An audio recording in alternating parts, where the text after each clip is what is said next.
ગુજરાત પ્રદેશ કોંગ્રેસ સમિતિ રાજીવ ગાંધી ભવન ખાતે આપ સૌ પત્રકાર મિત્રોનું હાર્દિક સ્વાગત છે। આજની આ પ્રેસ કોન્ફરન્સની અંદર સંયુક્ત પ્રેસ વાર્તામાં ગુજરાત પ્રદેશ કોંગ્રેસ સમિતિના પ્રમુખ આદરણીય શ્રી અમિતભાઈ ચાવડા સાહેબ, ગુજરાત વિધાનસભા કોંગ્રેસ પક્ષના નેતા આદરણીય ડોક્ટર તુષાર ચૌધરીજી આજની આ પ્રેસ વાર્તાને સંબોધશે। સાથે ગુજરાત પ્રદેશ કોંગ્રેસ સમિતિના મીડિયાના હેડ એવા મનીષભાઈ જોશી, સોનલબેન પટેલ અમદાવાદ શહેર કોંગ્રેસના પ્રમુખશ્રી અને અમિતભાઈ નાયક પણ આ પ્રેસ વાર્તામાં ઉપસ્થિત છે। તેઓનું સૌનું સ્વાગત સાથે હું વિનંતી કરીશ આદરણીય પ્રદેશ પ્રમુખ શ્રી અમિતભાઈ ચાવડા સાહેબને કે તેઓ આજની પ્રેસ વાર્તામાં સંબોધે।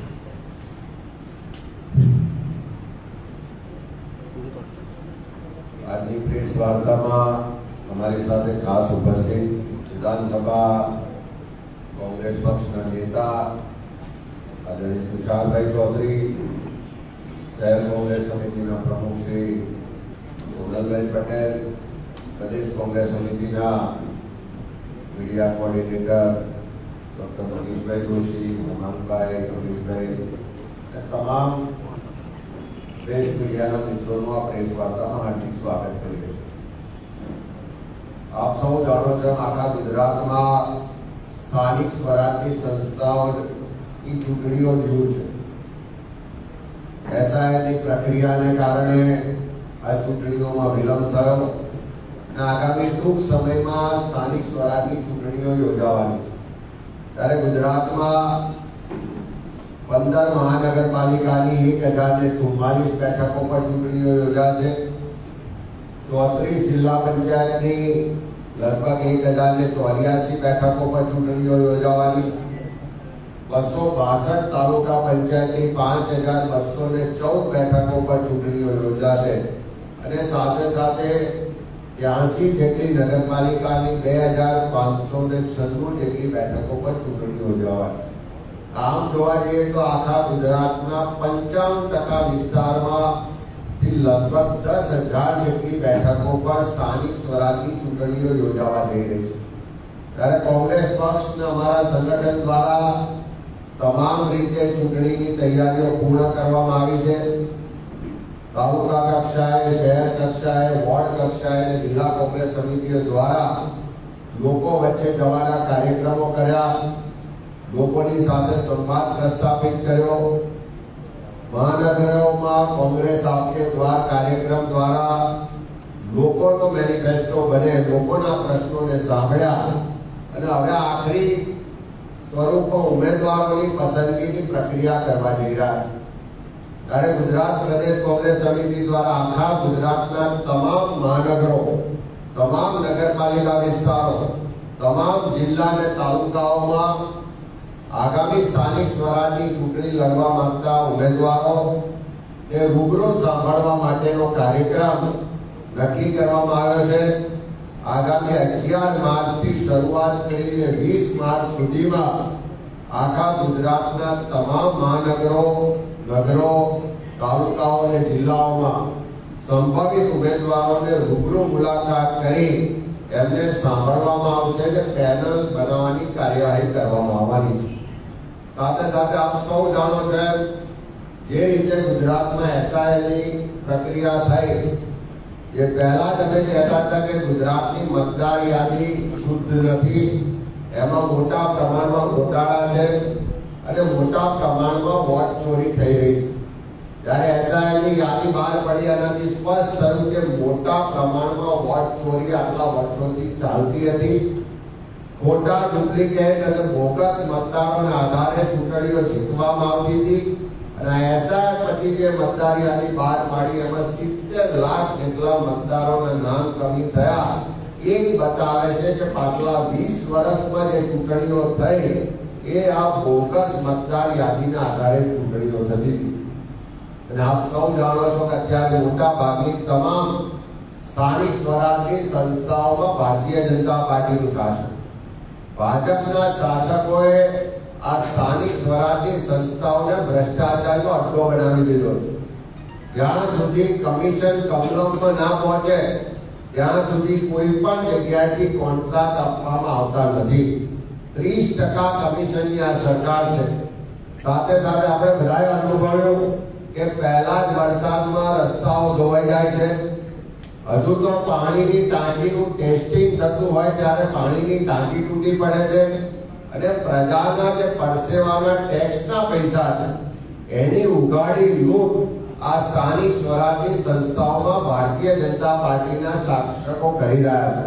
ત્યારે એવા સંજોગોમાં એક ગુજરાતનો સામાન્ય નાગરિક જે ટેક્સ આપે છે તેની અપેક્ષા હોય કે સારા રસ્તા મળે, શુદ્ધ પીવાનું પાણી મળે, પ્રદૂષણ મુક્ત વાતાવરણ મળે, એને ત્યાં આગળ ટ્રાફિકની સમસ્યાઓ ના હોય, રહેણાંક માટેના ઘર હોય, એને ત્યાં સારું શિક્ષણ, સારી આરોગ્યની વ્યવસ્થાઓ હોય, સ્વચ્છતા જળવાતી હોય, વરસાદી પાણીનો નિકાલ થતો હોય, જે એની પ્રાથમિક જરૂરિયાતો છે અને જે પૂરી પાડવાની જવાબદારી આ સ્થાનિક સંસ્થાઓની છે. એના બદલે આ ભારતીય જનતા પાર્ટીના શાસનમાં બિલકુલ ઉલટું થઈ રહ્યું છે. ચારે બાજુ ભ્રષ્ટાચાર ચાલે છે, ગેરવહીવટ ચાલે છે અને લોકોનું શોષણ થઈ રહ્યું છે. લોકોના ઘરો તોડવામાં આવી રહ્યા છે. લોકો ટ્રાફિક ને પોલ્યુશનને કારણે પીડાઈ રહ્યા છે. શિક્ષણ અને આરોગ્યની વ્યવસ્થાઓ નથી રહી, એના કારણે ખાનગી શૈક્ષણિક સંસ્થાઓ આજે વેપાર કરી રહી છે. દવાખાનામાં લોકો લૂંટાઈ રહ્યા છે. ત્યારે એવા સંજોગોમાં અમે ગુજરાતના લોકોને આહ્વાન કરીએ છીએ કે આ ભ્રષ્ટાચારને અટકાવો હોય, આ ગેરવહીવટને અટકાવો હોય, આ ભ્રષ્ટાચાર મુક્ત વહીવટ લાવવો હોય, સ્વચ્છતા પ્રજાલક્ષી જે વહીવટ થવો જોઈએ એ જો લાવવો હોય તો એના માટે સારા લોકોએ જાહેર જીવનમાં રાજકારણમાં આવવું પડશે. સારા ભણેલા ગણેલા લોકો જે પ્રમાણિક રીતે વહીવટ બદલવા માંગે છે, પ્રજા માટે કામ કરવા માંગે છે, એવા લોકોએ આગળ આવવું પડશે અને એવા લોકોને આવનારા સમયમાં કોંગ્રેસ પાર્ટી તક આપવા માંગે છે.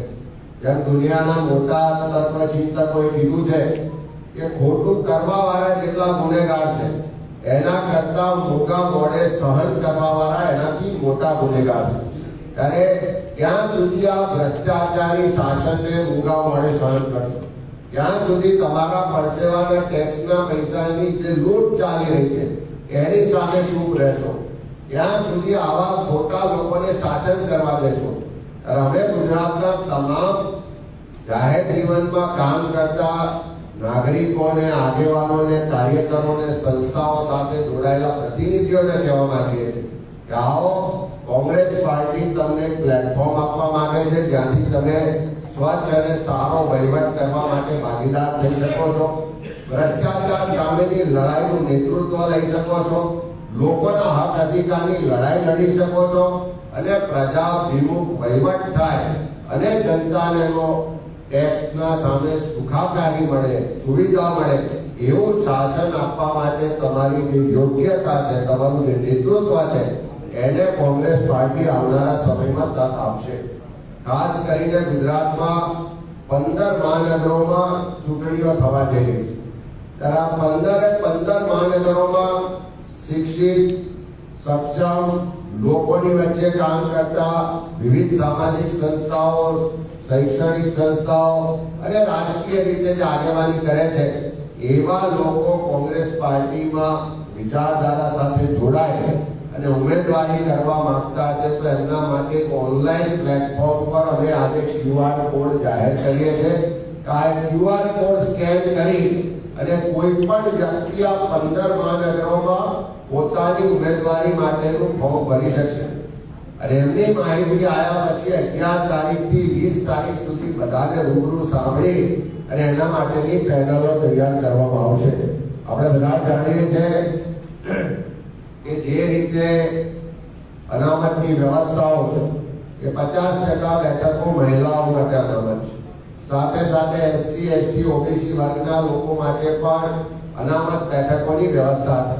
ત્યારે આ મહિલાઓ માટે, SC, ST, OBC વર્ગના લોકો માટે પણ એમને વિનંતી કરીએ છીએ કે સારા, સક્ષમ, જેને સ્વતંત્ર રીતે પોતાના વિસ્તાર માટે, પોતાના સમાજ માટે, પોતાના શહેર, તાલુકા અને જિલ્લા માટે કામ કરવું છે એવા લોકોને પણ આહ્વાન કરીએ છીએ. સાથે સાથે આખી પ્રક્રિયા દરમિયાન કોંગ્રેસ પાર્ટીનો અમારા નેતૃત્વ આદરણીય ખડગે સાહેબ, રાહુલ ગાંધીજી, અમારા પ્રભારી આદરણીય મુકુલ વાસનિકજી ને સમગ્ર કોંગ્રેસ પાર્ટીનો નિર્ણય છે કે આગામી સ્થાનિક સ્વરાજની સંસ્થાઓની ચૂંટણીઓમાં 50% બેઠકો પર યુવાનોને તક આપવામાં આવશે. 50 વર્ષથી ઓછી ઉંમરના યુવાનોને 50% બેઠકો પર અમે પ્રાથમિકતા આપવાના છે અને સાથે સાથે શિક્ષિત અને પ્રજાની વચ્ચે રહીને કામ કરનારા પ્રમાણિક લોકોને પણ અગ્રતા આપવામાં આવશે. ત્યારે 11 માર્ચથી શરૂ કરીને 20 માર્ચ સુધી આખા ગુજરાતમાં કોંગ્રેસ પાર્ટી જે સંભવિત ચૂંટણી લડવા માંગતા ઉમેદવારો છે એમને સાંભળવાની પ્રક્રિયા કરવાની છે. ઝડપથી પેનલો પણ બનશે અને ઝડપથી ઉમેદવારોની જાહેરાત પણ કરવામાં આવશે કે આપના માધ્યમથી અમે ગુજરાતની જનતાને જણાવવા માંગીએ છીએ. સાથે સાથે આ 15 મહાનગરોમાં કોઈ પણ વ્યક્તિ, કોઈ પણ આગેવાન, કોઈ પણ કાર્યકર જે જાહેર જીવનમાં આવી અને સારું કામ કરવા માંગે છે, નેતૃત્વ કરવા માંગે છે, એમના માટે પણ ઉમેદવારી કરવા માટે QR કોડ ઓનલાઈન વ્યવસ્થાની પણ આજે જાહેરાત કરીએ છીએ અને એમની પણ ઉમેદવારીને આવકારીએ છીએ. ત્યારે આપના માધ્યમથી બધા જ લોકોને વિનંતી કરીએ કે જનતામાં જે આક્રોશ છે, જે જનાક્રોશ યાત્રા દરમિયાન અમે જોયો છે, એ આક્રોશને વહીવટ બદલવામાં પરિવર્તિત કરવા માટે, પ્રમાણિક શાસન લાવવા માટે, ભ્રષ્ટાચારીઓને દૂર કરવા માટે અને પ્રજાના પૈસાની જે લૂંટ ચાલે છે એને અટકાવવા માટે બધા જ સારા લોકો આગળ આવે, કોંગ્રેસ પાર્ટીની વિચારધારા સાથે જોડાય, પોતાની નેતૃત્વ ક્ષમતા, પોતાની જે આવનારા સમયમાં લોકો માટેની કટિબદ્ધતા છે એને આગળ લાવે અને એ બધા જ લોકોને કોંગ્રેસ પાર્ટી પ્લેટફોર્મ આપશે કે આપના માધ્યમથી આજે જાહેરાત કરીએ છીએ. ત્યારે 11 માર્ચથી 20 માર્ચ સુધી આખા ગુજરાતમાં ઉમેદવારોને સાંભળવાની પ્રક્રિયા કરવામાં આવશે. अमित जी, खास करके मिडिल ईस्ट में जो तनाव बढ़ रहा है उसके कारण भारत में गैस की कमी देखी जा रही है. मेरा हमारा आदरणीय डॉक्टर तुषारजी चौधरी एमनी बात रजू करते ત્યારબાદ આપણા પ્રશ્નોના જવાબ.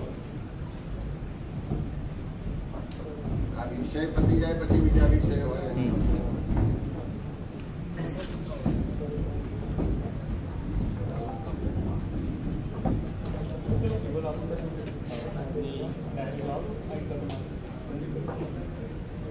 આજની પ્રેસ કોન્ફરન્સમાં ઉપસ્થિત પ્રદેશ પ્રમુખ શ્રી અમિતભાઈ, અમદાવાદ શહેર ફ્રેન્સિસ સોનલબેન, મારા મીડિયા સેલના હેડ મનીષભાઈ જોશી, ભાઈ શ્રી હેમાંગભાઈ, ભાઈ શ્રી અમિતભાઈ, ઉપસ્થિત સૌ પત્રકાર મિત્રો, અમારી સૌરાષ્ટ્રની ઈશાન આક્રોશ યાત્રા હોય, એના બાદ ઉત્તર ગુજરાતની જન આક્રોશ યાત્રા હોય, ત્યારબાદ મધ્ય ગુજરાતની જન આક્રોશ યાત્રા અને દક્ષિણ ગુજરાતની જન આક્રોશ યાત્રા, આમ 50 દિવસમાં 5000 કિલોમીટરનો અમારો પ્રવાસ થયો. એ દરમિયાન અમે લગભગ 28 જેટલા જિલ્લાનો અને તાલુકાનો પણ પ્રવાસ કર્યો છે અને નગરોનો પણ પ્રવાસ કર્યો છે. આ સમગ્ર યાત્રા દરમિયાન અમે દરેક જગ્યાએ ગયા, કે પછી મહાનગરપાલિકા હોય, નગરપાલિકા હોય, જિલ્લા પંચાયત હોય કે તાલુકા પંચાયત, પ્રજાએ વ્યાપકપણે ભ્રષ્ટાચારની ફરિયાદ કરી છે. દરેક જગ્યાએ ખુલ્લેઆમ ભ્રષ્ટાચાર ચાલી રહ્યો છે. અને ભ્રષ્ટાચાર એટલે કેવો કે ભાઈ સામાન્ય સભા હોય તો સામાન્ય સભાના આગલા દિવસે પ્રમુખ સાથે અને કારોબારી અધ્યક્ષ સાથે ભારતીય જનતા પાર્ટીના સંગઠનના જે વડા હોય એ લોકોની મીટિંગ થાય. એ લોકો નક્કી કરે કે હવે આ કામ નથી, આટલા 10 કામ છે તો કયા કામો મંજૂર કરવાના, કયા કામના કેટલા પૈસા લેવાના, એ બધું પહેલેથી નક્કી થઈ જાય અને એની વહેંચણી પણ થઈ જાય. ત્યારબાદ જ કામો મંજૂર કરવામાં આવે. એ પ્રકારનો ભ્રષ્ટાચાર આ તમામે તમામ ભાજપ શાસિત નગરપાલિકા, તાલુકા પંચાયત, જિલ્લા પંચાયત અને મહાનગરપાલિકામાં ચાલી રહ્યો છે. એના કારણે વિકાસ અટકી રહ્યો છે અને માત્ર ને માત્ર આ બધી સંસ્થાઓ ભારતીય જનતા પાર્ટીનું ફંડ ભેગા કરવા માટેની સંસ્થા હોય એ પ્રકારનો વહીવટ ચાલી રહ્યો છે. એનાથી લોકોમાં ખૂબ જ નારાજગી દેખાઈ રહી છે અને લોકો પરિવર્તન પણ ઝંખી રહ્યા છે.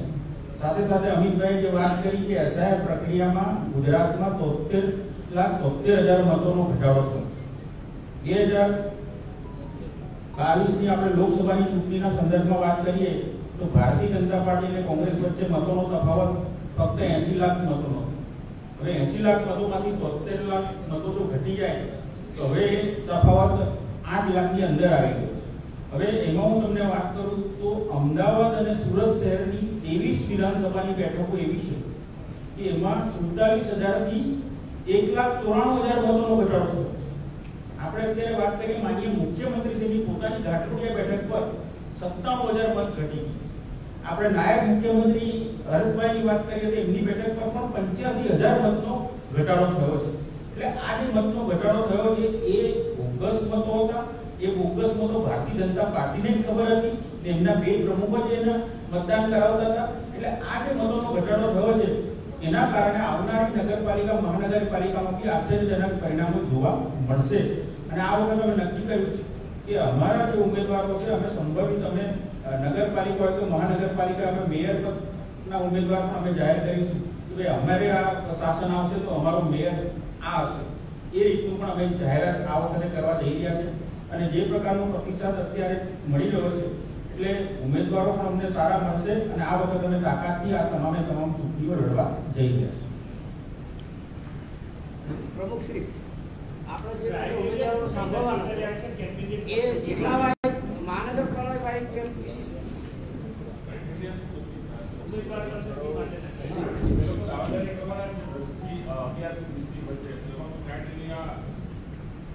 ખાસ કરીને